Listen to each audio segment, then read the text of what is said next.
Thursday morning at 10 a.m. to talk about social media tips, tricks, and trends. And all this month we have been talking about mental health because May is Mental Health Awareness Month. And to end everything, this is the last week of May, today we're going to talk about creating before consuming, mental health benefits of intentional creativity. And I will tell you, this is something I'm guilty of, because sometimes when you have to sit down and you know you have a very specific objective in mind and you are drawing a blank, it is very problematic. So that being said, let's talk about how you can make it more intentional and how you can make it work for you.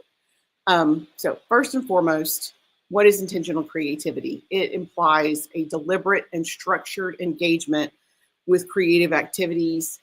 And that in itself offers a wide array of mental health benefits, just that one thing. It's not just about being artistic. It's really actively using the creative process as a tool for your well-being. But the main benefits, I believe there's nine main benefits. First and foremost, there's a huge reduction in stress. The focused attention required in creative activities can induce a flow state where you become more fully immersed, losing track of time and external pressure. That is absolutely true for me. When I finally do get to the point where, because I write all of our content for training, and when I get into it, there it is. Like it just starts to happen. It also provides a powerful break from daily stressors. It reduces your cortisol levels. It activates your nervous system, leading to a calmer, more relaxed state of mind. Number two, improved mood and well-being. So the act of creating something like a painting or story or training course, it generates a pretty good sense of achievement, pride, satisfaction, whatever you want to, however you want to term that. But creative engagement, again, it serves as a distraction from stressing thoughts and situations and can elevate your mood, which provides a more sustainable emotional boost. Enhancing emotional expression and release. So creativity offers a safe nonverbal outlet for expressing complex or difficult emotions, even though it may be challenging to articulate verbally. So this would come more into like maybe journaling, where as you actually kind of work through it and write it down, it helps you process those emotions internal. I mean, it just does.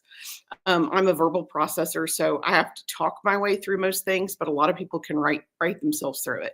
And this can be therapeutic because it helps, seriously helps dealing with trauma or grief or anxiety, depression. It really helps a lot of people process their feelings and gain clarity that they need.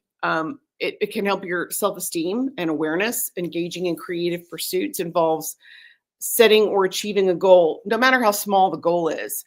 These accomplishments contribute to a stronger sense of self-worth. Again, you're seeing a pattern here. As you start to get things done, you feel more accomplished, and it leads you to get more things done.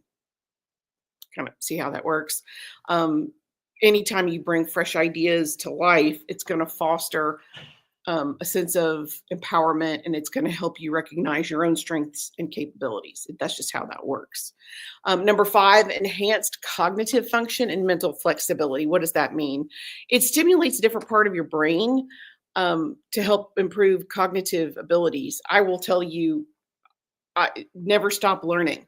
Learning new content, learning new anything helps stimulate your brain in a brand new way, even if you're just taking a different route home from work. Do things differently. It will boost your problem-solving skills, your critical thinking, concentration, mental agility, and resilience with mental health challenges. It truly helps. Number six, increased mindfulness. Basically, it makes you have to be present. You cannot purposely create content and be distracted. It brings you into the moment. So it helps you engage. And that benefit of that is it reduces the ability for you to, deliberate over past moments. When you're trying to fall asleep at night and you're like, oh, I remember that time I fell down in front of my entire class in fourth grade. You can't do that when you are so focused on what you're creating. Your mind only allows you to do so much. So it helps alleviate some of that anxiety. Number seven, emotional healing. Any kind of creative expression can be a powerful tool for making sense of emotional experiences, even if it's traumatic.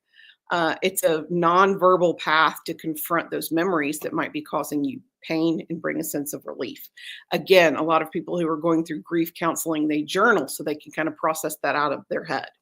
Many forms of, so they could process it. Okay, number 8, social connection in group settings. So many forms of intentional creative practice, such as joining an arts class, grief counseling, writing groups, music ensembles. It involves a level of social interaction, even if it's online, even if you have a book club online.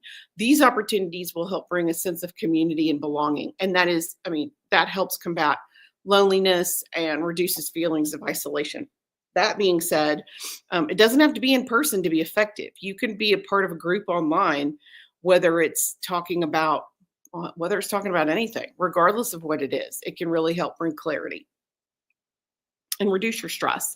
And number 9, developing coping mechanisms. By exploring these emotional responses through creative means, it helps you trigger and develop ways to cope with anxiety-provoking or challenging life circumstances. So basically, win little, win big.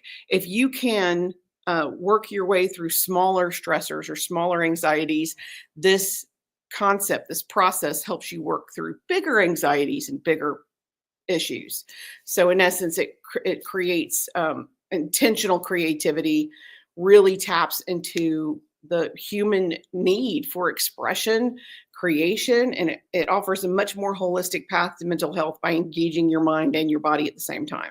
It's structured in a truly beneficial way. So yeah, that's it for me today. I very much would love for you to join us for June. We're going to be announcing the topics for June probably by the end of this week. And until next week, thank you guys. Until next week, I'm Karen Taradas with Social U, and I'm here to help. Thanks.